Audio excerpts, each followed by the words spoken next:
I know that many of you, whether it's through the loss through this pandemic or a grief or a loss that you've suffered through death this year, the holiday season can be really challenging.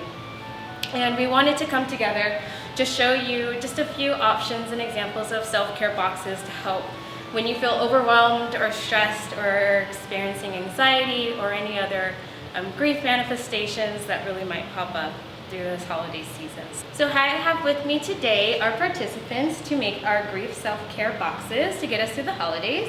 We have Jeff and Anne-Marie. Hi. And Anisha. So as we make it, I want to go ahead and have us have some samples and examples for you to make at home through different boxes. And please keep in mind that if you don't have a box available, you can do this in bags, you can do this in backpacks, you can do it without a box at all. Whatever you have on hand at home, in your house, available to you, please feel free to use.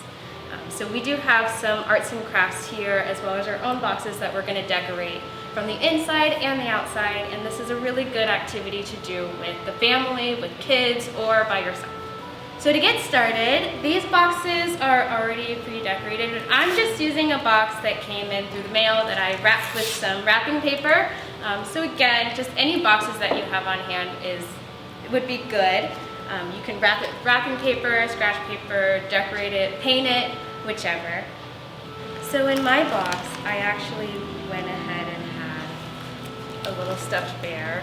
For me, some of the things that help me are hugs and touching and feeling soft things and kind of being able to press up against something warm. And so I wanted to put a bear there just for comfort and for something to feel and ground myself if I get overwhelmed or sad or just feel like I'm missing that touch and that kind of connection. I'm making my box in honor of my mother. She passed away the Sunday before Thanksgiving, and that was really hard. So having a care box for the holidays is really a useful thing. For me, it's somewhat difficult because I had something of a complicated relationship with my father, and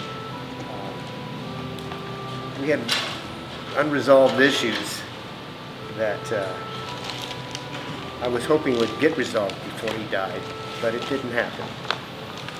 While he was alive, there was hope that we would have that conversation. And when he died, that hope was dashed. And that's what I was grieving. Mm-hmm. And there was actually some joy in that discovery because I was feeling grief at the time of the loss. And it was the loss of that hope. He was a good man, but communication and feelings were difficult for him. And so it feels good to express some of my appreciation and feelings for him because I couldn't really do it with him when he was alive. Almost like we had to wait for him to die before we could talk about how we felt. I remember when I was little, when I was about 4 years old, she came one year round and she bought a box of chamomile with lavender tea and she tried it and she loved it. She absolutely loved it, and it was to the point where she thought, why don't I let my granddaughter try this? She made me a cup and she put a little bit of honey in it for me, and I loved it. And I remember every time she came around, we always had a box of this so that way she can make it for me. Spiritually, she's with me.